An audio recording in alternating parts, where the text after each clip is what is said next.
Hello, welcome to Ken Studies CAPF AC 2021 mission 240 plus में आज हम डे 18th देखेंगे। आई होप कि 2 डेज जो आपको टाइम मिला था उस 2 डेज में काफी आपने रिवीजन किया और जो 1700 क्वेश्चंस जो पेड वाले हैं वो उन्होंने आपने उसको प्रॉपर तरीका से रिवाइज किया होगा। जितना आप अधिक से अधिक रिवाइज करोगे, देखो जब भी नेक्स्ट सेट होते जाता है तो नॉर्मली ये हर वीक के बाद आपका परफॉर्मेंस रिलेटिवली ऐसा नहीं है कि ड्रास्टिकली बढ़ेगा, लेकिन ग्रेजुअली बढ़ना चाहिए। Eight the end of the day जब आप पूरे 2500 सोल्व कर लोगे, यानी कि जब एग्जाम आपका आने का तक आपके पास कंफर्ट जोन में आना चाहिए, यदि ईमानदारी से सारे क्वेश्चंस को करते हो तो। देखो हर सेट में मैं जितने भी सेट दे रहा हूं उसमें से दो चार ऐसे क्वेश्चन होते हैं जो डाउटफुल होते हैं। I can understand the things, लेकिन so as in the examination, real exam में भी तो आपका सेम सिचुएशन होता है कि कुछ क्वेश्चंस ऐसे होंगे जो आपसे नहीं बनेंगे। तो हमारा टारगेट ये है कि जो क्वेश्चन इजी है वो जरूर बनना चाहिए, जो मॉडरेट है मैक्सिमम बनना चाहिए, डिफिकल्ट में यस कुछ आपके क्वेश्चन होंगे। Yes I know that's the reason कि हर वो सेट ऐसा होता है जो मैं देता हूं, मैं जहां तक समझता हूं कि चार पांच ऐसे क्वेश्चन होते हैं जिसमें बहुत डाउट होता है, जो कि बहुत मुश्किल होता है। तो उसको आपको छोड़ना है, बाकी जो भी है आपको इजी, क्योंकि इजी भी है 2 मार्क्स मिल रहा है, टफ है उसमें आप 20 मिनट का टाइम बर्बाद कर दो, 10 मिनट का टाइम बर्बाद कर दो, कोई मतलब नहीं बनता है, तब भी 2 ही मार्क्स मिलेगा और उसकी गारंटी नहीं। इजी वाले की आपके पास आसानी होती है। तो इस पॉइंट ऑफ व्यू से देखो आज हम कर लेंगे तो 1800 क्वेश्चंस बचेगा। इसमें हम कंटिन्यूअसली आपको एक तरह से जो भी है 22 सेट तक प्रोवाइड रेगुलर कर देंगे। फिर 3 सेट जो होगा, हमने आपको बताया कि अगस्त में आपको इसमें एग्जाम के 3-4 दिन पहले इसमें वो समाप्त कर देंगे। तो मान के चलो 8 को एग्जाम है, तो जो भी 5th के आसपास तक आपको फिनिश कर देंगे। ठीक है, तो 3 सेट जो होगा वो हम आखिरी के लिए रखेंगे, यानी अभी जो 18 आज चल रहा है 4 और करेंगे तो 2200 पूरा हो जाएगा। यस, ये हम 30 डेज टारगेट रखें तो कुछ कुछ टारगेट आपको पड़ता जाएगा, लेकिन जो 100 क्वेश्चन मैंने शुरू में जब बताया था कि आपको 75 टू 100 क्वेश्चंस देने के लिए बोला था, लेकिन फिर मैंने सोचा ठीक है ना, 100 वाले में आपको प्रॉपर तरीका से सारी चीज को डिसाइड करने में आसान होता है कि यस 100 क्वेश्चन है तो इतने आ रहे हैं, इसका मतलब परसेंटेज वाइज में इजिली आप उसको कर सकते हो। तो हम कंटिन्यूअस जो है 22 तक पड़ेगा, फिर उसके बाद हम बीच में करीब करीब एक सप्ताह का गैप देंगे ताकि आप उसको मल्टीपल टाइम रिवाइज कर लो। उसके बाद जब देखो जो लास्ट के 3 सेट होंगे तो मैं समझता हूं कि उसमें आपको और बेटर परफॉर्म करना होगा। तो वो जो 3 सेट होगा वो हम कोशिश करेंगे आइदर देखो या तो 2, 3, 4 अगस्त को या 1, 2, 3 अगस्त को, इसी ढंग से मीन्स हार्डली हम 5th अगस्त तक कंप्लीट कर देंगे। ठीक है, तो फिर ये आप जो है 5th अगस्त तक उसका ये कंप्लीट कर देंगे। ठीक है ना। तो who among the following has bone the 2021 French open title, ये जो करंट का क्वेश्चन है, तो इसमें से किसने जीता है? तो नोवाक जोकोविक। नोवाक जोकोविक ने ये जो है स्टीफेनोस सिटसिपा को हरा करके जीता है। तो ये रनर अप रहे थे और ये नोवाक जोकोविक जो है वो विनर रहे। तो ये आपका नोवाक जोकोविक आंसर हो जाएगा। सेकंड क्वेश्चन है the difference of the square of to consecutive odd numbers is always. देखो ये सब क्वेश्चन में क्या है, आप सीधी एग्जाम में क्या है प्रैक्टिस ये कर लो। ठीक है ना, तो प्रैक्टिस आप क्या देख लो, नंबर को देख लो। तो सबसे पहला ऑड नंबर आपका 1, दूसरा ऑड नंबर कंसेक्यूटिव आपका 3, तो 1 स्क्वायर और 3 स्क्वायर, तो 3 स्क्वायर 9, तो ये आपका 1 स्क्वायर 1, तो डिफरेंस 8। ठीक है, तो 8 है। उसके बाद अब देखो 3 लो, तो 3 का आप 9 देख लियो, 5 का आप देखो 25 होता है, तो डिफरेंस 16। ठीक है, फिर आप 5 का लिए 25, 7 का लो 49, डिफरेंस 24। तो हर का देख रहे हो कि डिविजिबल बाई 8 है, जितना भी आप ये करोगे तो ये जो है वो आपका डिविजिबल 8 से होगा। ठीक है, तो फर्स्ट स्टेटमेंट आपका जो है वो सही है, मतलब फर्स्ट ऑप्शन सही है, ए ऑप्शन सही है। नेक्स्ट आपका करा which one among the following is responsible for the command control and operational decisions of nuclear weapons in India. देखो इंडिया जो है एनएफयू को फॉलो करता है, नो फर्स्ट यूज। हम न्यूक्लियर वेपन को है फर्स्ट हम यूज करने वाले नहीं होंगे, यानी हमारी किसी से लड़ाई भी होती है तो हम फर्स्ट यूज करने वालों में से नहीं होंगे। लेकिन यदि हम पर कोई अटैक करता है न्यूक्लियर वेपन से, फिर हम सेकंड स्ट्राइक के लिए फ्री हैं। और हमारे पास न्यूक्लियर ट्रायड है। ट्रायड का मतलब है कि देखो, एक तो हम मिसाइल से प्रक्षेप कर सकते हैं, जैसे हमारे पास अग्नि 5 तक है, इंटरकॉन्टिनेंटल बैलिस्टिक मिसाइल, जिसका कि रेंज जो है 5005 किलोमीटर तक है। ठीक है। फिर उसके बाद हम अग्नि 6 पे वर्क कर रहे हैं। फिर आप यदि इंडिया आफ्टर गांधी रामचंद्र गुहा का बुक पढ़ोगे तो उसमें एक विवेक अग्निहोत्री का आर्टिकल है, जिसमें कि जो सूर्या मिसाइल हमारे पास है उसमें 12,000 किलोमीटर का रेंज है, जिसको कि गवर्नमेंट ऑफ इंडिया ने ओपन नहीं किया। बट हम उस चीज को छोड़ भी दें तो हमारे पास जो है अग्नि 5 जो है उसको ऑफिशियली डिक्लेरेशन किया गया है कि यस 5500 यानी इंटरकॉन्टिनेंटल बैलिस्टिक मिसाइल के रेंज में आता है। और उसके बाद अग्नि 6 पे वर्क चल रहा है। तो पहला है कि हम मिसाइल के थ्रू प्रोजेक्ट कर सकते हैं। दूसरा है आपके पास प्लेन है, उस प्लेन से आप ड्रॉप कर सकते हो। तीसरा आपके पास है न्यूक्लियर सबमरीन, तो उसके थ्रू लॉन्च कर सकते हो। तो हमारे पास न्यूक्लियर ट्राइड है। तो ये कह रहा है कि किसके पास जो न्यूक्लियर वेपन का ऑपरेशन कमांड कंट्रोल किसके पास होता है, तो nuclear commission of India no, nuclear command authority. Nuclear command authority के हेड जो होते हैं प्राइम मिनिस्टर होते हैं, और तो ये डिसीजन लेगा कि yes now launch the weapon.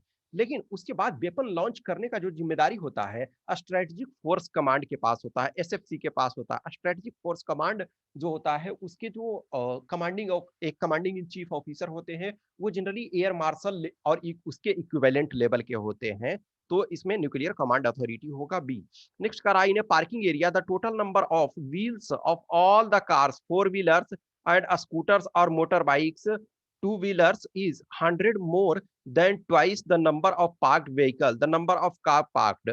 देखो कह रहा है कि कोई भी ये नंबर जो है, कह रहा है कि फोर व्हीलर है और स्कूटर और मोटर बाइक है, तो इज 100 मोर देन ट्वाइस। इसका मतलब देखो क्या है, 100 जो प्लस यानी कि 2x जितने गाड़ी है उसके 2x प्लस 100 है। अब देखो, तो 2x प्लस 100, देखो फॉर एग्जाम्पल 35 रखोगे तो 35 कार रखोगे तो 35 इंटू 2, तो ये आपका कितना हो जाएगा, 35 को दुगना करोगे तो 70 हो जाएगा, और प्लस ये कह रहा है कि 100। तो अब देखो, तो ये 35 देखोगे तो 100 आपका ये दुगना से, ये कह रहा है कि scooters is 100 more than twice the number of parked vehicle, the number of car parked. ठीक है। नेक्स्ट का रहा ये आइदर 45 रखते हो तो ये यहाँ 170 आया है, और 45 रखते हो तो 190 आता है, और 50 रख रहे हो तो आपके 200 आता है। तो देखो, जो कह रहा है कि total number of wheels and scooter ये है इज 100 मोर देन ट्वाइस। ठीक है। The number of parked vehicle, the number of car parked. तो कार पार्क की संख्या कितनी है, तो इसमें है कि 50 यदि करोगे तो 50 का आपका 100 हो जाएगा और प्लस 100। ठीक है। तो 100 और 100 आपके पास ये 200 हो जाएंगे। ठीक है ना। अ, दुगने से 100 ज्यादा है। ठीक है। तो दुगना जो इसका है, जो पार्क किया गया है, तो 50 यदि हम पार्क करते हैं तो आपके पास ये 100 प्लस 100 200 ये आपके पास हो जाएंगे। ठीक है।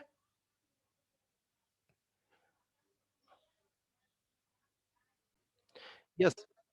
तो इसमें देखो, यदि हम 35 रखेंगे, sorry for there was some confusion, 35 हम यदि रखते हैं तो 170 आता है। लेकिन 35 आप रखोगे तो मैक्सिमम संख्या कितना बिल का हो सकता है, आपका 140 ही हो सकता है। तो 140 और 170 मैच नहीं कर रहा। 45 रखोगे तो 190 हो रहा है, और 180 यहाँ आ जाएगा तो ये मैच नहीं करेगा। 50 रखोगे तो 200 और 200 दोनों मैच हो जाएगा, तो आपके पास 50 है। ठीक है। I am sorry for little confusion. Okay, लेकिन 50 होगा। देखो, दोनों को मैच करना है। 35 रखोगे तो 140 और इधर 170 मैच नहीं कर रहा। 45 रखोगे तो इधर आपका 180 और इधर 190 आ रहा, मैच नहीं कर रहा। 50 रखोगे तो 50 में 200 इधर भी 200 इधर भी, तो मैच आपका कर जाएगा सी।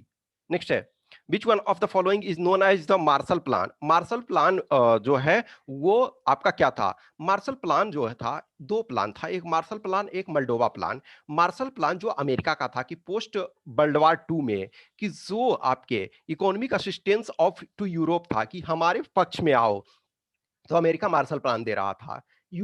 रसिया ने, यानी तब के यूएसएसआर ने कहा कि हमारे पास आओ तो हम आपको मोल्डोवा प्लान के तहत हेल्प करेंगे। यानी दोनों गुट जो है एक दूसरे के मदद कर रहे थे। देखो, अमेरिका डायरेक्ट जो है वॉर में पार्टिसिपेट नहीं किया और यूरोप पूरी तरह से एक्टिव था। तो अमेरिका के पास रिसोर्सेस थे और यूरोप जो थे उसके रिसोर्स एग्जॉस्ट कर गए थे। तो ये था US post war economic assistance to Europe. D इसका करेक्ट आंसर। नेक्स्ट है, कह रहा है कि which of the following statements about a body under equilibrium is are correct? तो इक्विलिब्रियम के अंदर जो बॉडी रखा गया है उसमें कह रहा है कि उसके संबंध में कौन सा और या कौन से सही है। करा नो फोर्स आर एक्टिंग। ये इक्विलिब्रियम में है तो कुछ ना कुछ फोर्स देखो हमेशा है कि एक्ट कर रहा है, फोर्स तो एक्ट कर रहा है। तो नो फोर्स इज एक्टिंग गलत हो गया। तो फर्स्ट आपका गलत हो गया, तो दो ऑप्शन गलत हो गया। करा a number of parallel forces may be acting मतलब बहुत सारे समानांतर बल कार्यरत हो सकते हैं। तो ये भी सही है। Law of movement must apply. Yes, जो आघूर्ण का नियम है वो अवश्य लागू होगा। तो 2 एंड 3 इसका करेक्ट आंसर हो जाएगा बी। नेक्स्ट का रहा the presence of which of the following results in formation of photochemical smog? Photochemical smog जो होता है उसमें नाइट्रिक ऑक्साइड अवश्य होता है। ठीक है, नाइट्रिक ऑक्साइड होता है, फिर आपका ये एक्रोलीन होता है, फॉर्मल्डिहाइड होता है, सल्फर डाइऑक्साइड उसमें जो है वो नहीं होता है। ठीक है, तो 1 2 एंड 3 करेक्ट आंसर है। नेक्स्ट करा principle of collective responsibility under parliamentary democracy. Collective responsibility का मतलब है कि यदि आपका नो कॉन्फिडेंस मोशन पास किया जा रहा है तो सबको रिजाइन करना पड़ेगा। ठीक है, तो पहला है a motion of no confidence can be moved in the council of ministers as a whole as well as individual. No, individual minister के तहत जो है इंडिविजुअल मिनिस्टर के लिए नहीं लागू किया जाता है no confidence motion. No confidence motion जो है वो आपके इंटायर काउंसिल ऑफ मिनिस्टर के खिलाफ लाया जाता है। यदि नो कॉन्फिडेंस मोशन लाया गया और ये पास हो गया, यानी अपोजिशन ने लाया नो कॉन्फिडेंस मोशन और अपोजिशन यदि सक्सेसफुल हो गया पास कराने में, तो पूरी मंत्रिमंडल को रेजिग्नेशन दे देना पड़ता है। तो फर्स्ट स्टेटमेंट जो है ये आपका गलत हो गया।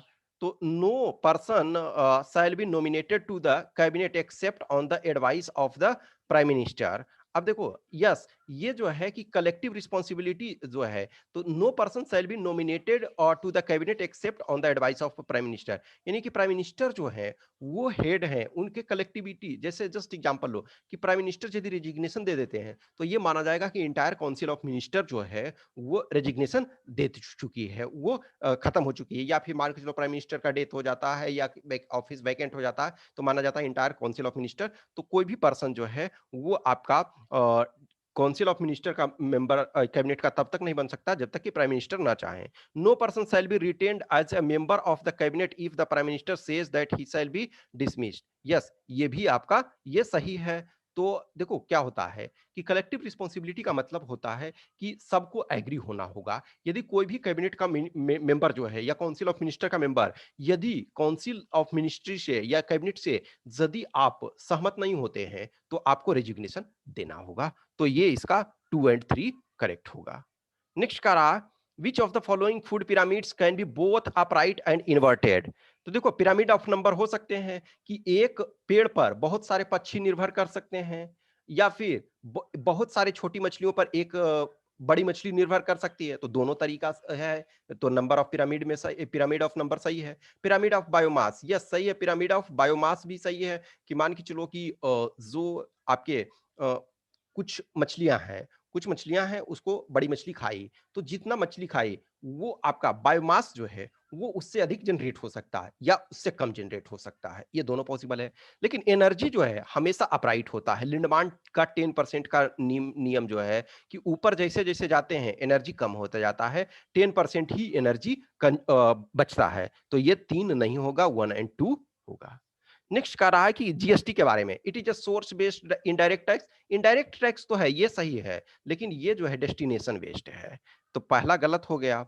It mitigates the problem of cascading of taxes. Yes, ये कैस्केडिंग ऑफ टैक्सेस को मिटिगेट करता है, लेकिन इसमें भी थोड़ा कॉम्प्लिकेशन है। कुछ जो एक्सपर्ट बोलते हैं कि ये मिटिगेट एक्चुअली नहीं कर रहा है प्रॉपर तरीका से। क्यों? क्योंकि इसमें क्या है कि आप सीजीएसटी लगा रहे हो, एसजीएसटी लगा रहे हो, आईजीएसटी लगा रहे हो, तो कहीं ना कहीं लिटिल बिट प्रॉब्लम है। बट इन थ्योरी जो है वो सेकेंड स्टेटमेंट सही है। ठीक है, तो ये आप हम उस डिबेट में नहीं जाएंगे, अदरवाइज इसका यही मोटो है। नेक्स्ट करा, a selection is to be made for one post of principal and two post of vice principal amongst the six candidates called for the interview. Only two are eligible for post of principal, while they all are eligible for the post of vice principal. The number of possible combination of selection. तो देखो, जो 6 members हैं और selection कितना होना है, 1 principal और 2 VP vice principal. देखो, कोई भी है प्रिंसिपल ही बनना चाहेगा ना, सबसे पहले क्या है, प्रिंसिपल बनना चाहेगा। तो प्रिंसिपल को चूज करने का क्या है, 2 तरीका है उसमें कि 2 एलिजिबल हैं। 2 जो एलिजिबल है तो उसको 2 तरीके में कर सकते हैं। मान के चलो कि ABCDEFGH है, तो उसमें से 2 एलिजिबल है जो कि प्रिंसिपल बन सकता है। तो उसको हम 2 को आपको 2 तरीके से उसको कर सकते हैं, या तो ए को रखो या बी को रखो या सी को रखो, जो भी रख सकते हो। तो ये 2 तरीका इसका हो गया। अब बचा कितने, 5 लोग हुए। देखो, वाइस प्रिंसिपल के लिए सब एलिजिबल हैं, प्रिंसिपल के लिए 2 ही एलिजिबल थे, तो ये 2 तरीका हो गया। अब 5 जो बचे उसमें से 5C2 आप करोगे, तो 2 इंटू 5 इंटू 4 और डिवाइडेड बाई 2 इसका ये करोगे तो ठीक है ना, तो ये आपका 2, तो 5 इंटू 2 इंटू 2, तो 20 टोटल मेथड्स होंगे 1 प्रिंसिपल और 2 वाइस प्रिंसिपल को करने में। तो 20 इसमें ऑप्शन ही नहीं है, तो डी आपका करेक्ट आंसर हो जाएगा। नेक्स्ट कह रहा है, consider the following statements concerning the initial phase of industrial revolution in England. तो देखो, इंडस्ट्रियल रिवॉल्यूशन जो है इंग्लैंड में आपका 18th सेंचुरी में स्टार्ट होता है, 19th सेंचुरी में आपका पीक पड़ जाता है। तो कह रहा, England was fortunate in that coal and iron ore were plentifully available to be used in industry. ये सही है।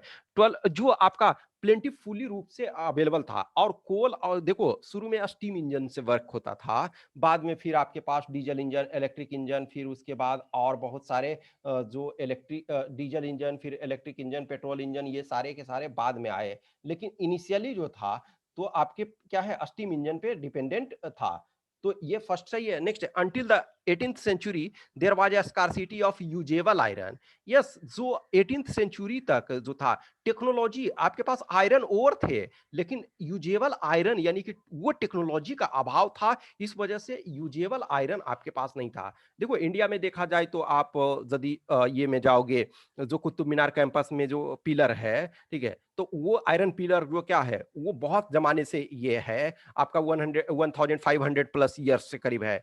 तो जो आपका ये है कि यहाँ आयरन ओर तो था, लेकिन यूजेबल आपका स्कार्सिटी था उसका। जैसे इसका प्रॉपर टेक्निक उन्होंने खोज लिया, तो फिर उनका इंडस्ट्रियल रिवॉल्यूशन प्रॉपर हुआ। तो सी इसका बोथ आर करेक्ट। नेक्स्ट करा, a train covers a distance of 1500 kilometre at a constant speed. If the speed of the train would have been 20 kilometer more, then it would have taken 20 hours less to cover the same distance. What is the original speed? तो देखो, ऐसे आप ये कर सकते हो, या तो नहीं कुछ आता है तो ऑप्शन भी चेक कर सकते हो, अदरवाइज क्या है, तो टाइम का डिफरेंस आपको दिया हुआ, तो इनिशियल है 1500 और किलोमीटर, तो 1500 दोनों जगह होगा। लेकिन इसमें स्पीड शुरू में मान लो x और माइनस 1500 और by x plus 20 kilometre speed बढ़ा दो, तो डिफरेंस क्या हो जाएगा, यानी कि 20 घंटे का। इसको सोल्व कर लो। इस इक्वेशन को जब सोल्व करोगे तो x इक्वल टू एक्स का वैल्यू 2 आएगा, एक तो -50 आएगा और एक x इक्वल टू 30 आएगा। तो देखो, माइनस में स्पीड तो आप ले नहीं सकते हो, स्पीड माइनस में नहीं होगा, प्लस में ही होगा। तो ओरिजिनल स्पीड आपका 30 किलोमीटर पर आवर। अब देखो इसको ऐसे भी, 30 किलोमीटर पर आवर, इसका मतलब 1500 किलोमीटर कवर करने में 50 आवर्स लगेगा। अब 30 किलोमीटर में 20 किलोमीटर बढ़ा दो, पर तो 30 प्लस 20 तो 50 किलोमीटर पर आवर, तो 50 किलोमीटर पर आवर करोगे तो 30 आवर्स लगेगा। तो डिफरेंस क्या हो गया, 20 आवर्स हो गया। तो ये सी आपका करेक्ट आंसर हो गया। नेक्स्ट आपका है 4 years ago the father's age was 3 times the age of his son. The total of age of father and the son after 4 years will be 64 years. What is the father's age at present? देखो जब father का कह रहा है कि 3 years पहले, 4 years पहले जो था वो 3 times था सन का, तो फादर का एज तो 12 साल नहीं होगा। ये तो आप चूंकि 4 साल बाद 64 साल हो जा रहा है दोनों का, तो ये तो नहीं होगा। इसमें आराम से ऑप्शन चेक कर दो। यदि आज लो फादर का ये मीन्स है 32 साल लो, तो 4 साल पहले क्या है था फादर का, 4 साल पहले फादर का 28 साल था। तो 4 साल पहले यदि 28 साल था, तो अब 4 साल पहले सन का कितना हो गया, 7 साल हो जाएगा। अब 7 साल यदि इसका सन का करते हो, अब कह रहा है कि 4 साल बाद, तो 4 साल बाद, आज से 4 साल बाद, तो आज से 4 साल बाद इसका 32 हो जाएगा, ठीक है, इसका 32 हो जाएगा, और इसका क्या हो जाएगा, इसका 7 + 4 + 4, तो इसका करोगे तो ये आपका ये सॉरी हाँ, तो 32 और सॉरी 32 और +4 36, ये इसका हो जाएगा, और इसका 8 इसमें ऐड करोगे तो 15 होगा। तो 36 और 15 51 ही होता है, इसका मतलब 64 पूरा नहीं हो रहा है। अब देखो 36 रखो तो बेटर है 40 को रख के देखो, तो 40 यदि है तो 4 साल पहले कितना था, 36 था। तो 4 साल पहले जो सन का था, सॉरी सॉरी ये 3 टाइम्स था, तो इसमें तो एक्चुअली 3 टाइम्स था, तो ये होगा ही ऐसे ही नहीं, आई एम सॉरी, ये तो ऐसे ही नहीं होगा।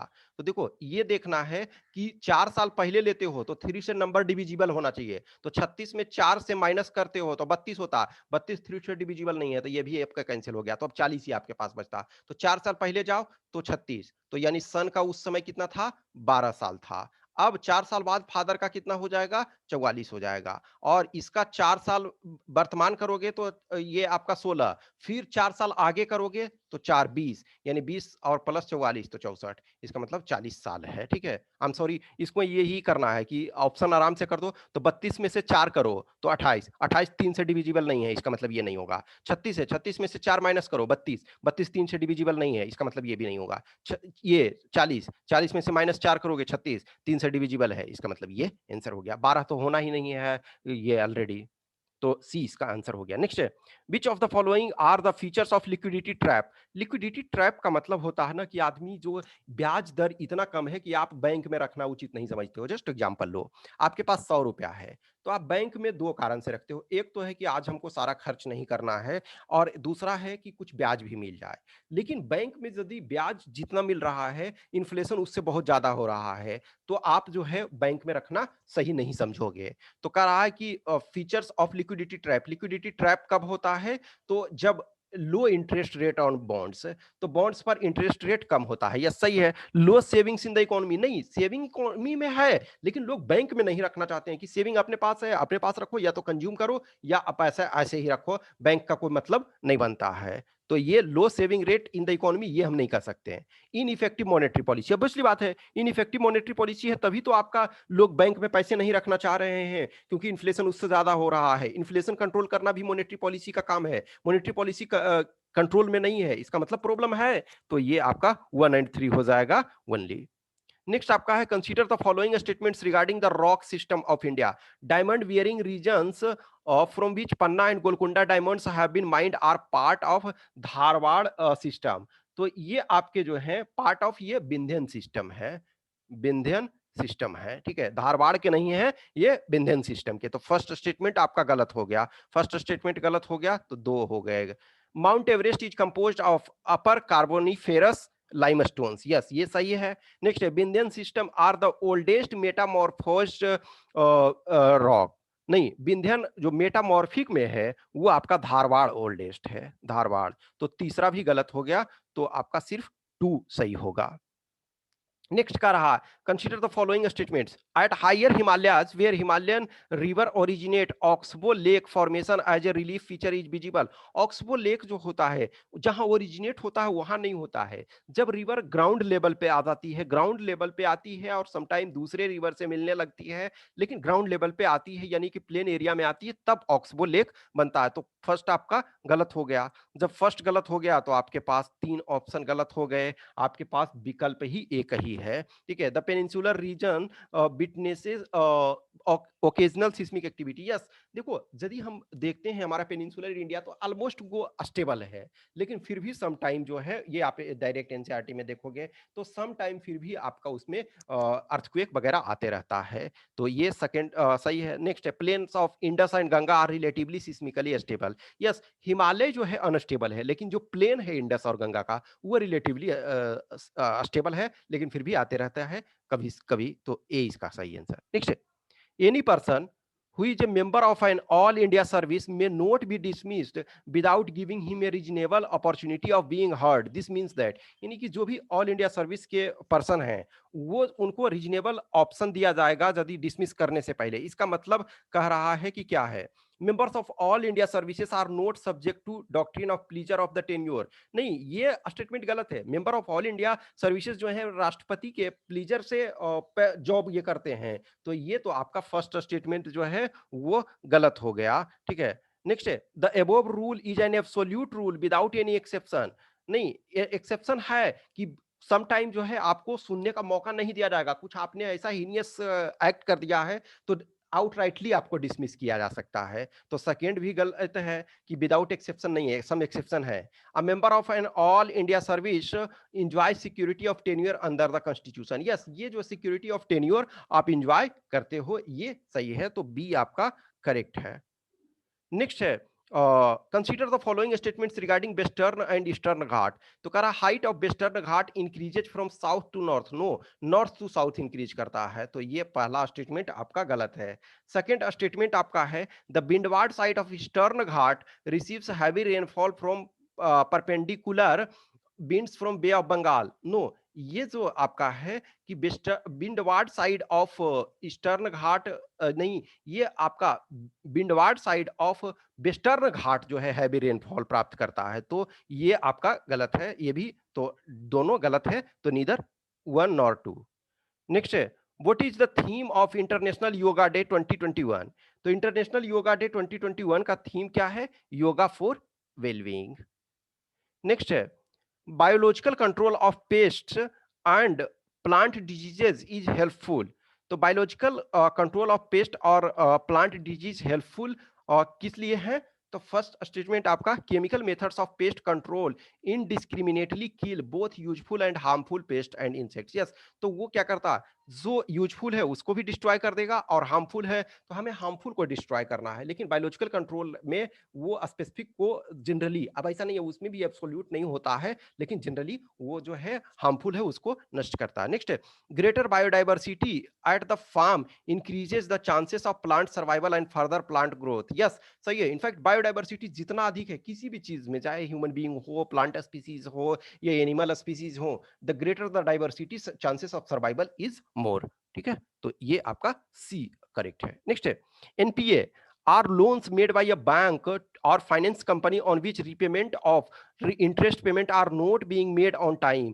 How do high NPA affect the citizens or customers or in India? देखो क्या है कि यदि 90 डे तक कंटिन्यूअस, जिस डेट को ड्यू डेट जब होता है, ड्यू डेट जिस दिन है, मान के चलो कि आज पे करना है, आज से स्टार्ट होना है पेमेंट, लेकिन आज से 90 दिन तक कंटिन्यूअस पे नहीं किया जाता, यानी 91st डे जो होता है वो एनपीए हो जाता है, नॉन परफॉर्मिंग एसेट्स। तो एनपीए यदि होता है तो बैंकों के जो बैलेंस शीट है उस पर प्रभाव पड़ता है, जो नए कस्टमर है उन पर प्रभाव पड़ता है, बैंक के पास मनी कंटिन्यूअस फ्लो आते रहेगा तो वो आराम से इन्वेस्ट करेगी। तो कह रहा है they may lead to an increase in the cost of capital for borrowers. Yes, सही है, ये इंक्रीज करेगा cost of capital for borrowers. जो नए कस्टमर लेने आएंगे तो बैंक के पास तो कम पैसे हैं, तो उसी से में वो ज्यादा ये करेगी, बैंक के पास ज्यादा फ्लो मनी रहेगा तो इंटरेस्ट रेट कम रहेगा, तो ये सही है। नेक्स्ट है, they may lead to bank defaults and thus lower people's confidence in the banking system affecting their saving ratio। yes, ये भी सही है। देखो क्या होता है कि यदि बैंक है, अब बैंक का सारा पैसा एनसीए एनपीए बहुत ज्यादा हो जाएगा, तो बैंक का कॉन्फिडेंस, अब मान के चलो कि एनपीए है तो उसका पैसे का फ्लो कम हो रहा है, तो लोग जो लाने जाएंगे पैसे तो बोलेगा बैंक के आज नहीं है पैसे, कल आना, वो ये परसों आना, व्हाट्सएवर, कोई नया लोन लेने जा रहा उसको नहीं दे रहे हैं लोन, तो क्या होगा, लोगों का कॉन्फिडेंस कम होगा। ये सी सही है। नेक्स्ट है आपका, ये जो है लेक ऑफ अफ्रीका है, lake तुर्काना, lake Victoria, lake Tanganyika और लेक मलाबी। तो इनको जो है वो आपको ऑर्डर में ये प्लेस करना है। तो ये 1 2 3 4 जो है ये कह रहा है कि नॉर्थ से साउथ जो है ये 1 2 3 4 में करेक्ट ऑर्डर में है। आप मैप में देख लोगे, सम टाइम ऐसे पूछे जाते हैं। नेक्स्ट है, which of the following landscape feature is represented by east Pacific ridge rise, sorry, east Pacific rise जो है वो मिड ओशियनिक रीज को ये करती है। नेक्स्ट आपका है लास्ट क्वेश्चन इसमें कि a cow cost more than 4 goats but less than 8 goats if the goat cost between 600 and 800 which of the following is the most valid. अब देखो, जो कह रहा है कि जो गाय है, काउ है, उसका कॉस्ट जो है मिनिमम 4 goat के इक्वल है और मैक्सिमम जो है 5 goat के मतलब ये बीच में है उसका किसी। अब गोट का जो प्राइस है वो 600 से 800 है, तो मोस्ट वैलिड कंक्लूजन थे। देखो, a cow cost more than 2500, no, कोई जरूरी नहीं है। देखो, यदि हम 600 ही मान के चले मिनिमम लोएस्ट लेवल में, तो 4 गोट का प्राइस कितना होगा 2400। इसका मतलब 2401 में भी खरीदा जा सकता है, 2402 में भी खरीदा जा सकता है, व्हाट्सएवर में भी। लेकिन तो ये आपका गलत हो गया। Next, a cow cost less than 3600, no. अब देखो, इसमें 800 गोट का मान लो, तो मैक्सिमम कितना होता है 4000 होता है। तो 4000 यदि है तो 3999 में भी खरीदा जा सकता है। ठीक है, तो ये गलत हो गया। अब कह रहा है कि ये 2600 वाला ऑलरेडी गलत हो गया जब 2500। तो ये आपका 2400 से 4000 में के बीच में है। ठीक है, तो ये डी आपका करेक्ट आंसर। तो 25 एमसीक्यू हो गया। अब जो आज है ग्रामर, देखो अब ग्रामर में जितना टाइप के एटलीस्ट देना था वो सारे टाइप्स के हमने दे रखे हैं। और जो ग्रामर का है बहुत सारे चीजों को हमने कवर करा हुआ है। आपके प्लेलिस्ट में ग्रामर वाले में जाओगे तो उसमें आपको बहुत सारी चीजें मिल जाएगी। तो जो आपके सिलेबस में है, जो लास्ट 10 ईयर्स में जिस जिस सेक्शन से क्वेश्चन पूछे गए हैं वो सारे सेक्शन के क्वेश्चंस को एटलीस्ट हमने दे दिया है।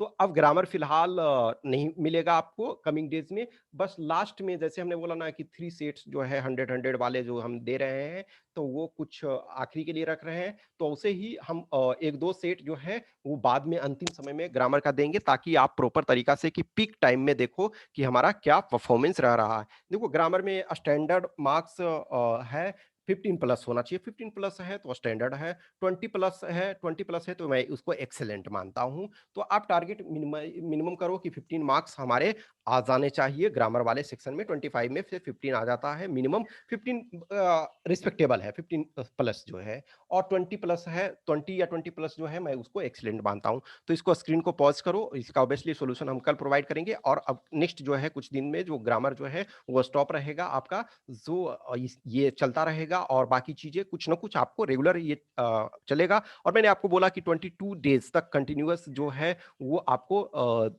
ये आज 18th डे हो गया, तो 4 सेट्स और ये जो 100 वाले हैं ये मिलेगा। फिर बीच में आपको रिवीजन का टाइम दिया जाएगा, ऑलमोस्ट 1 वीक जो है कंटिन्यू आप उसको रिवाइज करो, ताकि जो आखिरी का 3 सेट है उसमें बहुत अच्छा परफॉर्म करने का कोशिश करो। तो इसको स्क्रीन को पॉज करो, इसको देखो, इसको समझो। ठीक है, फिर इसका एंटोनीम लिखना है। उसके बाद एंटोनीम जो आप बनाते हो उससे सेंटेंस। तो देखो, एंटोनीम वगैरह का था, यदि मीनिंग आपको पता है, इसमें भी at the end of the day meaning ही आपको पता होना चाहिए। जो आपको देता है कि यस मीनिंग, इसका सेंटेंस बनाओ और मीनिंग क्लियर ताकि हो। और इसमें भी वही चीज ही है। तो स्क्रीन को पॉज करो, इसको बनाओ, और इसका कल सॉल्यूशन मिलेगा ही।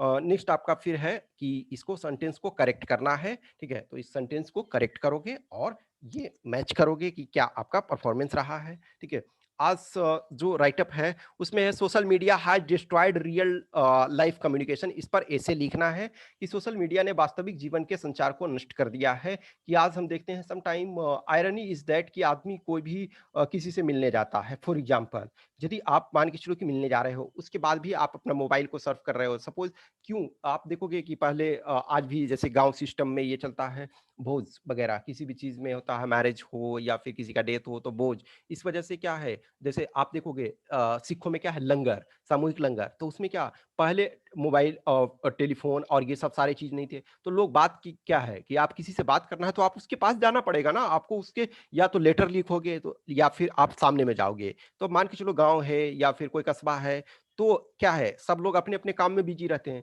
लेकिन जब भी किसी का भोज हो, मैरिज हो, व्हाट्सएवर सिचुएशन है, तो हर लोग आएँगे, एक साथ बैठेंगे करके, ठीक है? जैसा-जैसा जहाँ सिस्टम बना हुआ है, अब आज की डेट में टेबल, चेयर या व्हाट्सएवर, देखो पहले क्या है, अपने-अपने ग्लास लेकर के गए वहाँ पानी पीने के लिए, फिर भोजन किए, फिर बातें-वातें किए, फिर आ गए। तो लेकिन अभी के डेट में क्या हो रहा है कि सम टाइम आप किसी से मिलने 2 साल पे भी जा रहे हो, ऑब्वियसली है, शायद हो सकता है फ़ोन पे आपका डेली बात हो। लेकिन जब वहाँ 2 साल बाद भी आप मिलने जाते हो, तब भी वहाँ आप अपना फ़ोन सर्फ करते रहते हो। तो वो कहीं न कहीं जो है वो दिस इज़ द प्रॉब्लम। तो ये है social media has destroyed real life communication, इस पर आपको ऐसे लिखना है। ये एक सोशल इश्यू भी है, मेनली सोशल इश्यू ही है कि प्रॉब्लम क्रिएट हो रहा है। नेक्स्ट आपको आर्गुमेंट इस पर लिखना है। Uh technology has made us lazier. Technology जो क्या है, हम लोग को आलसी बना दिया है। बहुत सारी चीज़ों को जो फ़िज़िकल फ़ॉर्म में हम आज नहीं कर पा रहे हैं, बहुत सारे देखो ग्रोसरी से लेकर के हर वो चीज़ हम ऑनलाइन ऑर्डर कर देते हैं। पहले जैसे है कि आदमी एटलीस्ट वेजिटेबल लाने के लिए जा रहा है, वेजिटेबल लाने के लिए बहुत लोग आज भी जाते हैं, लेकिन बहुत ऐसे लोग हैं कि शहर में ख़ास करके ऑर्डर कर दिए, वो डिलीवर कर दिया। तो कहीं न कहीं आप लेज़ी हो रहे हैं, एटलीस्ट इसी बहाने तो कम से कम कुछ न कुछ ये कर रहे हैं। बहुत सारी चीज़ों में तो टेक्नोलॉजी हैज़ मेड अस लेज़ियर। लेकिन टेक्नोलॉजी जो है हमें इनेबलर भी किया है। फॉर एग्ज़ाम्पल एक मोटिवेशन आपके पास रहता है बहुत सारे चीज़ों को काम करने का, टेक्नोलॉजी है, नए-नए चीज़ों को लर्न करने का। फिर या फिर देखोगे कि जैसे आज टेक्नोलॉजी है तो प्रॉपर आपकी ट्रैकिंग सिस्टम रहती है, जैसे कितने हमने वॉक किया, ये सारे तो जब देखते हो आप कि कम हो रहा है, तो थोड़ा-सा आपको एक्टिवेट कर देता है। मान के चलो कि 10,000 स्टेप्स आपने चले, फिर लगा कि रिकमेंडेशन है कि नहीं आपको 15,000 स्टेप्स चलने चाहिए। तो ये कहीं न कहीं आपको ये मोटिवेट भी करता है। तो इट इज़ नॉट ओनली कि आपको लेज़ियर बनाता है, तो दोनों साइड आपको eight the end of the day minimum 3 से कम पॉइंट्स नहीं होने चाहिए। स्टैंडर्ड जो है अच्छा ऐसे सॉरी अच्छा आर्गुमेंट जो है उसमें 5 पॉइंट्स का होना चाहिए। और देखो कंक्लूजन पे आप अधिक जोर नहीं दो, कंक्लूजन का कोई मतलब यहाँ नहीं बनता। कंक्लूजन आपका एसे में इम्पोर्टेंट है, एसे जो है उसमें कंक्लूजन कंक्लूजन इसमें कोई इम्पोर्टेंट नहीं है, ठीक है? तो आई होप कि यू एन्जॉय दिस सेशन। कुछ भी क्वेश्चंस क्वेरी है तो कमेंट बॉक्स में डालो, या हमें इस व्हाट्सएप नंबर 8527146498 पे संपर्क कर सकते हो, या इस टेलीग्राम नंबर 7404909669 पे। जिन्हें भी टेस्ट वगैरह देना है, जिसको फुल को ये परचेज करना है जो 2500 क्वेश्चन का है, तो वो आप कांटेक्ट कर सकते हो, टेस्ट वगैरह आप लिखो। Okay, thank you.